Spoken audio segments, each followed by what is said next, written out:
Il y a 15 erreurs que la majorité des développeurs intermédiaires et débutants font constamment qu'il faut à tout prix que tu comprennes. Dans cette vidéo, je vais te partager ces 15 erreurs, les corriger afin que tu deviennes un meilleur développeur. Sans plus tarder, c'est parti. La première erreur est celle de ne pas comprendre que le changement de state est asynchrone. Tu vois qu'ici j'ai un if qui vérifie que si count est totalement égal à 3, j'affiche une log comme quoi count est à 3. Donc là ici je vais cliquer 1, 2, 3, et là normalement on s'attend à avoir une log, mais la log n'est pas présente. C'est que quand je vais arriver à 4, que là la log est affichée comme étant à 3. Pourquoi? C'est parce que cette variable count référence la variable qui est stockée dans ce useState ici. Et en fait, cette variable ne change pas de manière synchrone. Quand j'appelle cette count, il va falloir attendre un render pour que la variable soit modifiée. Ça fonctionne un peu comme ça. On a le premier render qui est initialisé avec count est égal à 0. Puis quand je vais cliquer, on va provoquer un nouveau render total et c'est à ce moment que count va être égal à 1. C'est pour ça que si ici, je te mets une log avec écrit la phase 2 et la valeur de count, et ici je te mets la phase 1 et la valeur de count, tu vas voir un truc assez intéressant dans la console, c'est que on a la phase 2 et quand ici je viens cliquer, on va avoir une log de la phase 1 qui est mon clic et c'est que après qu'on va avoir la phase 2, c'est-à-dire la phase de render, où on voit que count est égal à 1. Pour résoudre ce problème, il y a deux solutions. La première que je recommande, c'est de stocker une variable, par exemple ici qui va s'appeler newCount est égal à count plus 1 ou d'autres calculs au besoin. Et ici, on va venir modifier ça par newCount. Et là, au lieu de vérifier count, on va vérifier newCount comme ceci. Et maintenant, tu vois que là, je peux cliquer 1, 2 et à 3, c'est là où je vais avoir mon petit toast. Il y a une solution que tu serais tenté de faire, que je ne recommande pas du tout, et qui est d'ailleurs une très mauvaise pratique, c'est ici de rajouter un useEffect, et dans ce useEffect, venir écouter count pour pouvoir faire notre petit if qu'on a juste ici à l'intérieur du useEffect. Tu vois que ça va fonctionner, mais ici, on est en train de faire un mauvais pattern parce que le useEffect ne permet pas d'agir en fonction de modification de state, il permet de synchroniser les choses et en l'occurrence, c'est pas ce qu'on fait. Donc, je te recommande pas cette technique. L'erreur 2, c'est celle d'appeler des hooks de manière conditionnelle. Tu vois qu'ici, quand je vais cliquer sur login, ça va faire passer ce state à true et ensuite, ça va m'afficher ce code-là. Et là, tu vas voir qu'il y a un useState qui se situe en fait à l'intérieur de ce code, ce qui va poser un problème. Donc là, je vais cliquer sur Login et là, on a un crash et il me dit render more hook than during the previous render. C'est-à-dire qu'on a effectué plus de hooks qu'avant. Et pourquoi est-ce qu'on a cette erreur? En fait, il faut comprendre comment React construit les states et les hooks en général. En fait, quand tu vas avoir ton premier hook, il va être à peu près comme ça. Tu auras la valeur et tu auras une propriété next. Et ce next, il va représenter le prochain state. Et donc là, on a ce premier useState et on va avoir le deuxième. Et donc là, maintenant, tu vois que le deuxième est dans next. Et si par exemple tu as un autre hook useEffect, il va se retrouver dans le next de next, comme tu peux le voir juste ici. Et donc, quand tu viens ajouter un useState à cet endroit, tu viens ajouter un élément ou supprimer un élément. Par exemple, je vais supprimer cet élément-là. Et donc, en fait, si je supprime cet élément-là, non seulement je perds le state qui est ici, mais je vais aussi perdre l'effet qui est ici. Et donc, pour éviter que tu aies des problèmes comme ça, React throw une erreur, comme on l'a vu. Et la solution, c'est tout simplement de n'utiliser des hooks de manière ni conditionnelle, ni dans des boucles, ni dans rien, comme je viens de le faire ici, c'est-à-dire avec mes deux useState qui sont situés dans le corps de ma fonction principale de mon composant. La troisième erreur est celle de modifier des states, comme je le fais ici, en pensant que on peut la modifier en utilisant la même référence. Tu vois que si ici je modifie mon state, par exemple j'écris Melvin et ici 52 et que je clique sur Submit, j'ai une valeur user updated, mais mon state n'a pas été modifié. Parce que pour le modifier, ce que tu vois, c'est que je fais user.name est égal à name et user.age est égal à age et ensuite je fais un set user avec le même user. Mais en fait, il faut bien se rendre compte que là, ce qui est intéressant, c'est la référence de user, qui est la variable qui est juste ici, et React, pour savoir s'il doit mettre à jour le composant, lors de l'update d'un state, il va comparer l'ancien state et le nouveau state, et il va faire une triple égale. S'il y a une différence, on va provoquer un render, et sinon on va pas provoquer de render.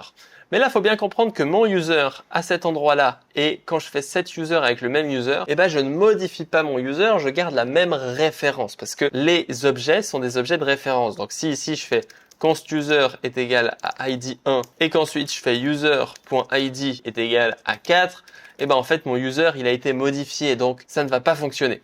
Ce qu'il faut faire, c'est créer un nouvel objet. Donc ici on va faire un new user. Et ce new user, il va pouvoir avoir le name, il va pouvoir avoir l'âge, et on va set le state avec ce new user comme je le fais juste ici. Et à ce moment-là, je crée un nouvel objet. Et quand tu vas créer un nouvel objet, cette fois-ci, tu vois que là, si je submit avec Melvin est égal à 64 ans, et ben là, ça va bien modifier ici le 64. Et si ici, je mets par exemple haricot, et ben on voit bien que ça modifie le haricot juste ici. Donc, ça marche. Ce qu'il faut faire, c'est toujours créer de nouvelles références parce que les states sont immuables. D'ailleurs, si tu veux comprendre ce genre de détails super importants, dans la description, tu vas avoir un cours sur useState ainsi que sur les patterns de useState, vraiment avec des exercices, etc. qui te permettront de comprendre ce sujet de manière parfaite.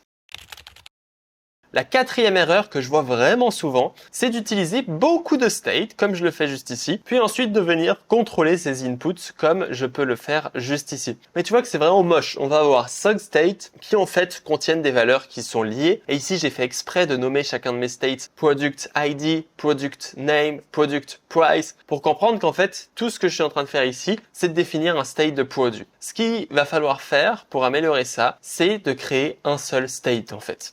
Donc là, on pourrait remplacer ça par setProduct. Et ici, on va faire useState. Et là, on va venir mettre les différentes valeurs qu'il y a juste ici, comme on l'a fait juste là. On va pouvoir supprimer tout ça. Et là, dans handleUpdate, on va prendre keyValue. Et là, on va faire newProduct est égal à .product. Puis ensuite, on va modifier la key. Par exemple, si la key, c'est ID, on va override la key, donc l'ID avec la valeur. Puis on set le product comme je le fais ici. Ici, évidemment, ça marche pas. Faut modifier par des valeurs. Et ici, 44 comme ceci. Donc là, évidemment, on a encore des petits bugs. Ici, je vais mettre string et ici, je vais mettre untNow, comme ça on est bon. Et ici, je vais pouvoir JSON stringify directement le product. Et là, on va remplacer tout ça par product.id, etc. Et surtout, ici, on va remplacer par handleUpdate, comme je l'ai fait juste ici. Et là, je vais pouvoir modifier ID et avec, comme il me l'écrit ici, parseInt de e.target.value. Maintenant, il va falloir le faire pour tous. Et maintenant, tu vois que j'ai mon state qui est juste ici. Et comme on l'a fait avant, tu vois que quand je modifie, bon, ces product updates sont un peu chiants. Quand je modifie, ça modifie bien. Il n'y a rien qui a changé, mais j'ai qu'un seul state et c'est beaucoup plus propre et maintenable. Le mieux serait évidemment d'utiliser React Hook Form qui permet de gérer les formulaires de manière beaucoup plus simple. L'erreur numéro 5, c'est celle de faire des states dérivés avec un useEffect. Tu vois qu'ici, full name, il est égal à first name et last name. Donc c'est le mélange des deux. Et ce full name, du coup, qui est en fait un state dérivé, il est vraiment pas pratique. Là, je vais te compter le nombre de renders qui se passent. Donc ici, je vais afficher render, une petite log. Et là, je vais écrire un clear pour voir le nombre de renders qui se passent quand j'écris 1. Tu vois qu'il y a 4 renders. Pourquoi est-ce qu'il y a 4 renders? C'est parce qu'il y a déjà un render parce qu'on vient modifier cette first name et ensuite il y a le useEffect qui est effectué qui modifie full name et donc on va provoquer un deuxième render. Et vu qu'il y a le strict mode, il y en a 4. Donc en fait si c'est pas du tout optimisé et sans parler d'optimisation parce qu'ici l'optimisation est vraiment pas très importante, on est vraiment sur un truc qui est pas une bonne pratique quoi. On pourrait tout simplement prendre mon full name et l'égaliser à la concaténation de mes deux valeurs. Et en fait, dû au fait que React provoque des renders chaque fois qu'on va modifier une de ces valeurs, le full name va être constamment recalculé lors du render, ce qui va avoir comme effet de pouvoir avoir une valeur qui est toujours mise à jour. Donc là, si je mets Melvin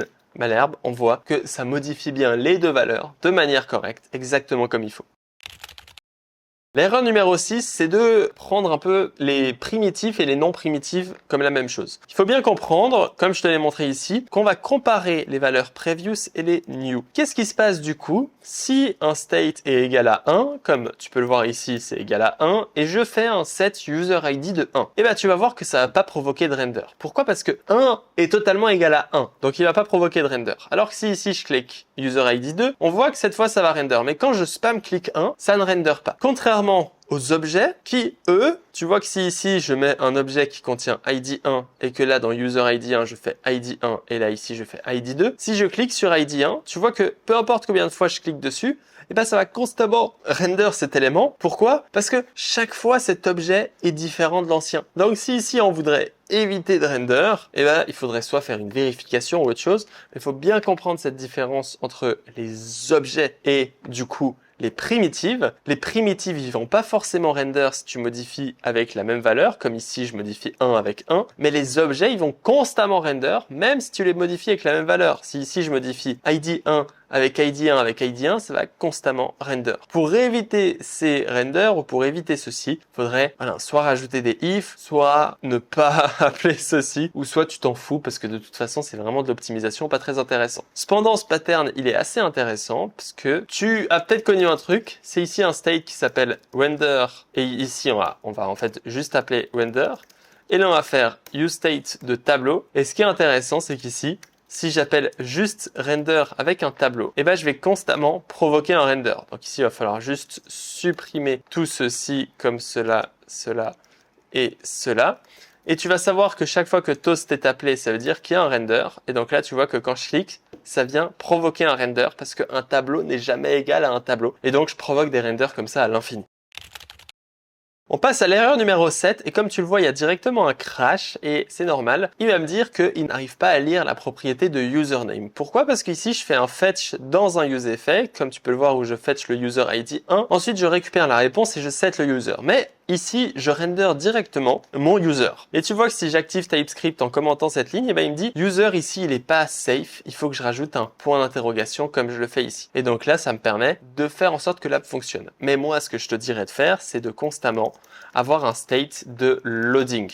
Par exemple ici, isLoading, set isLoading, avec un useState qui va être à false. Et tu vas pouvoir ici gérer le cas avec un finally pour dire finalement, je vais venir set le loading est égal à false. Et là, on va pouvoir faire if loading, je return un paragraphe qui me dit que c'est en train de charger. Et puis ensuite, du coup, je peux accéder à mon username de manière safe, normalement, si mon user est bien placé. Et évidemment, si je mets la valeur par défaut à true, quand je refresh, on voit que j'ai directement le bon username. Et en attendant, j'ai un chargement, comme tu peux le voir ici, qu'on voit d'ailleurs presque pas tellement, ça va vite. Mais on va pouvoir avoir ce chargement, éviter des erreurs. Un autre truc assez important, c'est ici de définir un type as user. Tu vois qu'en fait, quand tu définis aucune valeur par défaut, comme je le fais juste ici, user, il va être de type undefined. Alors qu'ici, vu que je définis une valeur par défaut, true, isLoading il va être de type booléen avec TypeScript. Ce qu'il faut faire, c'est rajouter un type ici, par exemple avec ce qu'on va dire les accolades, comme je le fais juste ici. Et ici, je vais pouvoir rajouter username de .string. Et par défaut, vu que je lui donne aucune valeur, il va automatiquement se dire, je vais prendre le type qu'il vient de me donner, je vais l'additionner à undefined parce que par défaut, c'est undefined. Donc ça peut soit être undefined, soit être cette valeur-là. Maintenant, il me dit que la valeur est potentiellement undefined. Pour éviter ceci, ici, on peut rajouter s'il n'y a pas de user afin d'enlever ce warning. Normalement, là, TypeScript a décidé de ne pas être d'accord avec moi. S'il n'y a pas de user, voilà, là, ça marche. Ou que c'est en train de charger. Dans ce cas-là, j'affiche mon loading et après, je peux afficher mon username. Et tu vois que maintenant, ça fonctionne. Faites attention à bien ajouter des loadings et aussi de bien typer vos données quand elles ne sont pas encore définies afin de ne pas avoir d'erreur TypeScript. L'erreur numéro 8, c'est celle de ne pas correctement clean son useEffect avec des fetch. Donc, faites attention à toujours utiliser un abort controller. Pourquoi? Parce que si ici, je viens inspecter la page et plus précisément le network, tu vas voir que quand je refresh ici, j'ai pas une request à mon user ID 1, mais j'en ai deux. Je vais faire deux requests. Et donc, sur ces deux requests, il y en a une qui est totalement inutile. Pourquoi est-ce qu'il y a deux requests? Parce que React, pour éviter que tu fasses des erreurs, en fait, il appelle ton useEffect deux fois chaque fois. Et pour résoudre ce problème, le meilleur moyen, c'est d'utiliser ce qu'on appelle un abort controller, comme je vais le faire ici, en faisant new abort controller. Et ici, on va prendre le signal et la fonction abort et on va pouvoir ajouter le signal juste ici. Et on va rajouter une cleanup function et cette cleanup function, elle va appeler abort. Et qu'est-ce qui va se passer maintenant? Si je refresh, on a une erreur et cette fois on a une autre logique qui vient en jeu, c'est que ici on vient faire le set loading dans le finally et le finally s'exécute même s'il y a une erreur et on pourrait dire que c'est chargé uniquement dans le cas où on a bien eu un utilisateur comme je le fais juste ici, c'est-à-dire qu'on va le sortir du finally et maintenant ça fonctionne. Mais tout ce code il commence à devenir vraiment pas maintenable et ce que je te conseille de faire c'est d'utiliser UseSWR qui est une librairie vraiment très petite pour faire du data fetching comme je te le montre juste ici et ici, on va juste cliquer sur Get Started. Il te suffit de copier leur première ligne ici qui s'appelle un fetcher. Et ensuite, on va pouvoir importer UseSWR comme je le fais juste ici. Puis maintenant, on va pouvoir utiliser leur hook qui va nous permettre de remplacer littéralement tout ce code par cette petite ligne. Donc là, moi, je vais juste récupérer le lien que j'avais juste ici. Je vais le remplacer ici et je vais pouvoir supprimer tout ce code, appeler data user. Et ici, je vais remplacer ça par isLoading. Et on va pouvoir ajouter un if. S'il y a une erreur, c'est que je vais retourner une div comme quoi il y a une erreur. Comme ça, on gère tous les cas. Et maintenant, quand je refresh, tu vois que ça fonctionne toujours aussi bien. Juste que j'ai pu remplacer 5 à 8 lignes de code par ces 3 petites lignes. Et c'est surtout beaucoup plus maintenable. Donc, je te conseille de ne jamais faire de fetch dans des use effects en règle générale.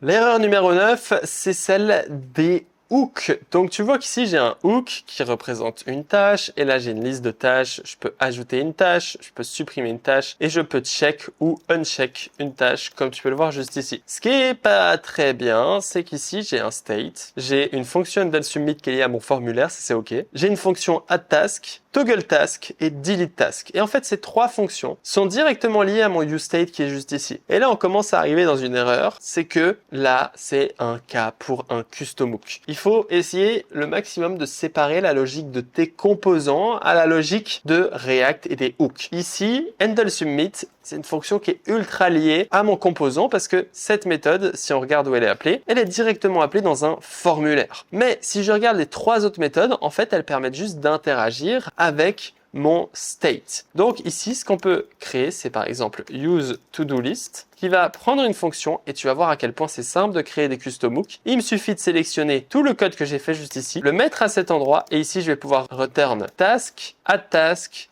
toggleTask et deleteTask comme je le fais juste ici. Et donc, quand je retourne tout ça, ici, je vais pouvoir ensuite récupérer comme ceci, useToDoList. Et là, sans rien changer, je vais juste pouvoir utiliser task, addTask, toggleTask et deleteTask. Et donc là, tu vois que j'ai rien modifié, que ma to-do app, elle fonctionne toujours comme avant, mais que j'ai beaucoup moins de code. Et quand tu viens lire ce composant qu'on peut aussi appeler to-do app ou tout ce que tu veux, eh ben, c'est clair. Il y a un hook ici qui gère les choses. Il y a une fonction ici, handleSubmit, qui s'occupe du formulaire et qui appelle addTask. Et ici, j'ai mon formulaire, etc. Donc là, le code est beaucoup plus clean et beaucoup plus séparé. En règle générale, utilise les custom hooks un maximum pour essayer de séparer la logique si tu commences à en avoir trop dans un composant.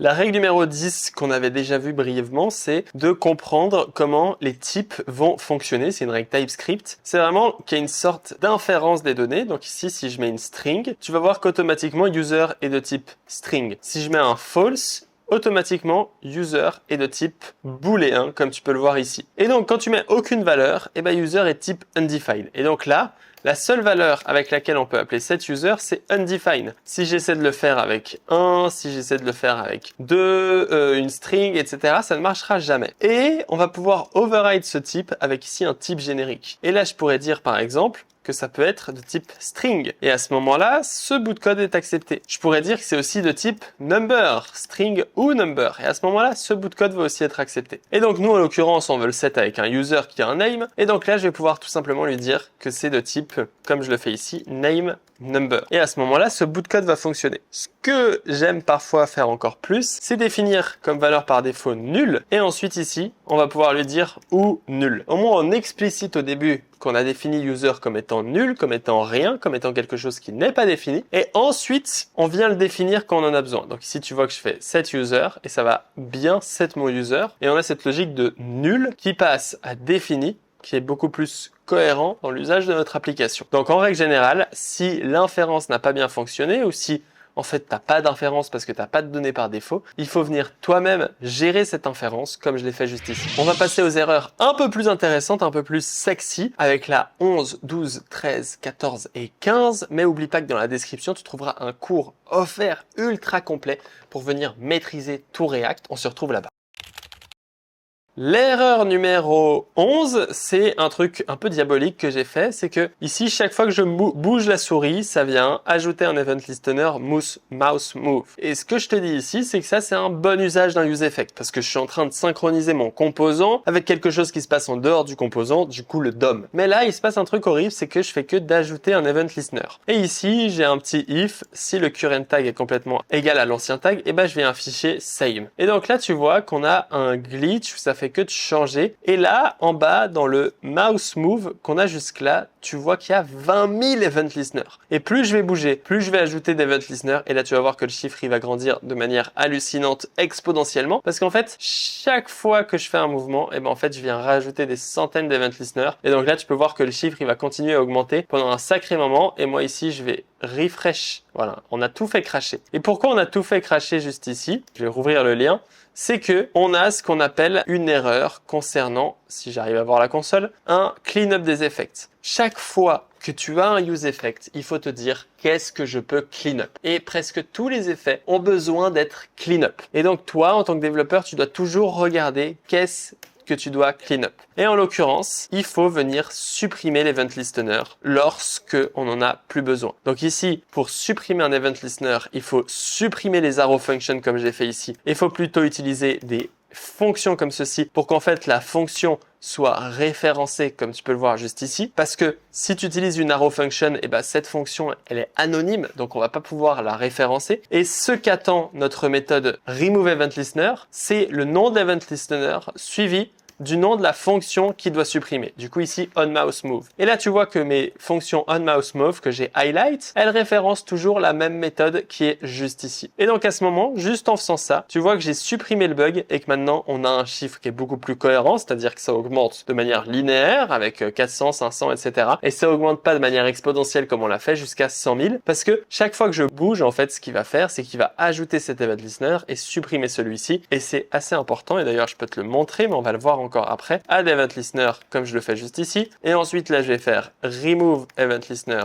juste ici. Et donc, là, tu vois que quand je refresh, ça fait que d'ajouter, de supprimer cet event listener. Et donc, on a résolu un de ces problèmes-là. Mais tu vas voir que ces events ont encore d'autres secrets à nous donner. Notamment avec l'erreur 12 qu'on a juste ici. Et cette erreur 12, elle est assez drôle parce que ici, tu vois que j'ai un counter, j'ai une fonction onMouseMove qui vient faire counter plus 1. Et là, j'ai un event listener et un remove event listener. Et là, tu vois que j'ai un petit warning. On va s'occuper de ce warning une fois qu'on a compris le problème. Tu vois qu'en fait, là, quand je bouge, au lieu d'incrémenter mon counter comme ça devrait le faire, et ben en fait, ça l'incrémente que de 1. Et une fois que c'est à 1, ça arrête de l'incrémenter totalement. Et en fait, on va comprendre pourquoi ici. Tu vois qu'en fait, je fais que de log la même fonction. Et là, on a le concept des closures, et je t'invite à regarder ma vidéo sur les closures que j'ai faites juste ici. Et dans ce onMouseMove, en fait, on a pas mal d'informations grâce au console.dir que j'ai appelé juste ici, notamment celle des scopes. Et en fait, cette fonction, elle est dans une scope, dans une closure, qui est la closure onMouseMove, mais elle-même, elle est dans une closure, qui est la closure de app, et app, elle contient counter est égal à 0. Et donc, en fait, ce que je fais ici, c'est que je fais que counter plus 1, 0 plus 1, 0 plus 1, 0 plus 1. Ça fait toujours 1. Et c'est ce qui est en train de se passer ici. Et quelle est l'erreur? C'est que ici, je n'ai pas de effet. Donc là, si ici, je fixe l'erreur comme je viens de le faire là, et que maintenant, je refresh et que je bouge, tu vois que ça fonctionne. Mais il se passe un truc un peu désagréable, c'est qu'à chaque fois que j'incrémente, je viens supprimer l'event et je viens en rajouter un. Tu vois que ça fait que remove event listener, add event listener, remove event listener, add event listener, remove event listener, add event listener. Ce problème, il vient du fait que ici, c'est intéressant d'utiliser une valeur prev qui va sur prev plus 1. Et donc là, l'avantage de ce prev, c'est que je vais pouvoir supprimer mon counter et ici, on va pouvoir log la valeur de prev, contrairement à count. Donc ici, je vais faire prev et counter. Et donc là, quand je refresh, tu vas voir que ça va m'ajouter l'event listener qu'une seule fois et que maintenant prev, il est égal à 277, donc à la valeur actuelle correcte, la previous valeur, ou sinon on aime bien aussi l'appeler la current value, hein. Et counter, il est toujours égal à 0 comme on l'a vu juste avant. Donc on a réussi à résoudre le problème sans rajouter, supprimer des event listeners tout le temps. Donc pour moi, c'est de loin la meilleure solution. On passe à l'erreur 13 que je vois aussi très souvent comme ceci. C'est que là en fait j'ai un counter qui s'incrémente comme on l'a vu avec ce qu'on a fait juste avant, le current comme on l'a vu. Et juste je peux l'activer. Donc ici j'active le counter et ici je peux le désactiver pour arrêter que ça s'incrémente. Qu'est-ce qui se passe? Quel est le problème? C'est qu'ici tu vois qu'il y a le log qui s'incrémente. Alors qu'il est désactivé, j'écoute toujours le onMouseMove et je l'appelle constamment. Donc c'est-à-dire je l'utilise toujours. Donc c'est-à-dire que ici, si je refresh, malgré que ce soit désactivé, j'ajoute l'event listener. Donc on ajoute un event listener, tout ça alors qu'on sait qu'on n'en a pas besoin, vu que isEnable ici, il va jamais changer, il va garder toujours cette même valeur. Et donc ici on est en train d'écouter un event alors qu'on l'utilise même pas. Et le problème, c'est qu'ici j'ai ajouté mon if isEnable à l'intérieur du onMouseMove. Alors que ce qui est plus malin, ici, c'est de le mettre au début du useEffect. Et donc là, ce que je vais faire, c'est que je vais annuler mon effet et je vais arrêter de l'exécuter dès le départ. Et donc, quand je fais ça et que je refresh, c'est super intéressant parce que tu vois qu'ici, il s'est rien passé. Quand je l'active, on a Add Event Listener. Donc là, j'ajoute l'Event Listener. Quand je bouge, du coup, ça incrémente. Puis quand je les désactive, eh ben, on vient remove l'Event Listener. Et donc, en fait, ce qu'on est en train de faire, c'est que si on n'a plus l'incrémentation, c'est juste parce qu'on a supprimé l'Event Listener. Et donc ici, quand je le réactive, on rajoute l'Event Listener et on voit que ça refonctionne. Ça se désactive et c'est beaucoup plus propre. En général, dans tes effets, essaie de les return, de les annuler le plus rapidement possible comme je l'ai fait ici, ce qui évite des problèmes et ce qui permet d'optimiser ton effet comme je viens de le faire ici. On passe à l'avant-dernière erreur, l'erreur 14 qui est super intéressante. C'est qu'on a un useState ici avec une config, cette config. Et là, tu vois que je peux venir modifier ma config.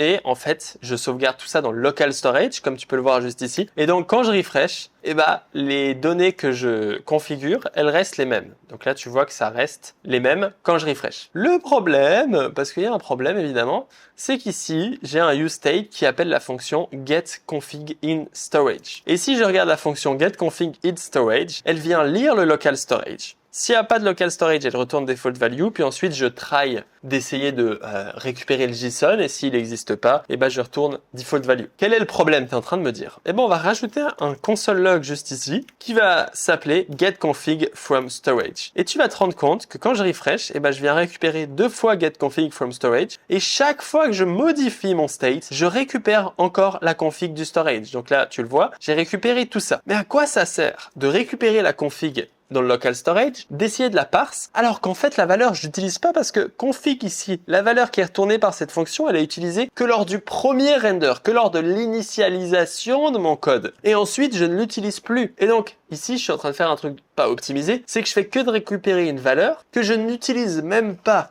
Et le pire, c'est que cette valeur-là, elle est lourde. Lire dans le local storage, c'est faire une action qui a besoin d'un peu de mémoire, qui est un peu lourde, et du coup, ça va faire un peu bugger mon application chaque fois. La solution très simple, c'est d'utiliser un truc que peu de personnes connaissent, c'est une AO function. Et donc là, tu vois que mon useState utilise une AO function qui retourne le résultat de ma méthode. Et maintenant, quand je refresh, tu vois que je récupère qu'une seule fois la config du local storage de l'initialisation, et qu'ensuite, quand ici je bouge, eh ben, ça ne récupère plus la valeur. Et c'est exactement ce qu'on a besoin parce qu'ici, ça va nous permettre d'éviter de récupérer la valeur pour rien. Et tu vois que c'est un mini changement qui permet d'optimiser notre application considérablement, ce qui est quand même super agréable, on va pas se mentir.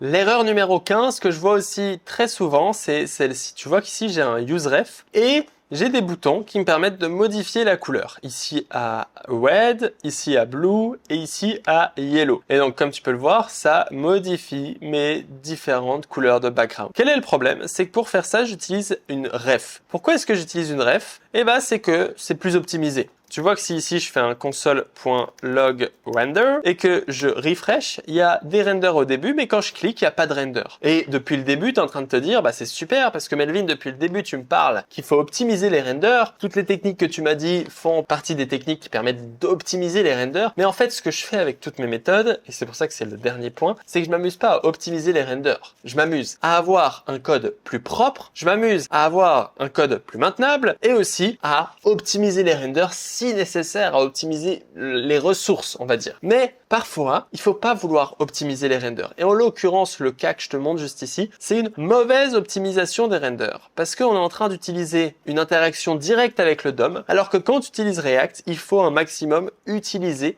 React. Et en l'occurrence, ce que je fais, c'est que je n'utilise pas React, j'utilise une ref qui est un outil de React. Le mieux, c'est d'utiliser un state. const div color, par exemple, set div color. D'ailleurs, petit tips, tu peux utiliser le snippet use state snippet et là tu fais div color tab et là ensuite je peux venir directement définir la valeur par défaut. Par exemple, on va dire white. Je vais importer mon use state, je vais supprimer ceci et là à cet endroit, je vais pouvoir faire à la place de ceci set div color crimson, supprimer tout ce code là.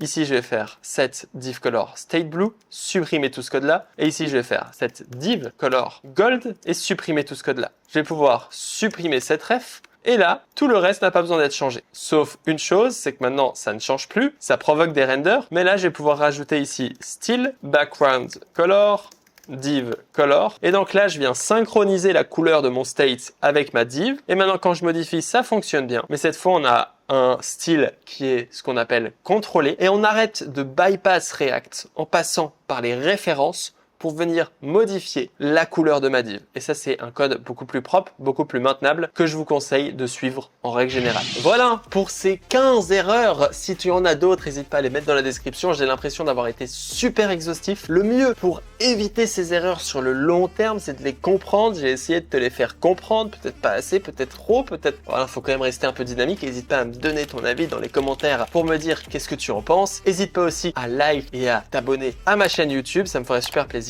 Et surtout, si tu as envie de devenir une vraie star internationale de React, tu peux retrouver dans la description des cours offerts, comme je t'en ai déjà parlé. Tu vas trouver des cours sur le UseState, vraiment très poussés avec des exercices, de la pratique et des patterns qui sont super intéressants, qu'ici j'ai pas forcément mis en avant parce que là je voulais te montrer les vraies erreurs du UseState, mais je pourrais faire une V2 de cette vidéo pour te montrer les différents patterns super importants avec ce UseState. On se retrouve pour une prochaine vidéo. On se dit à très bientôt. Ciao, ciao.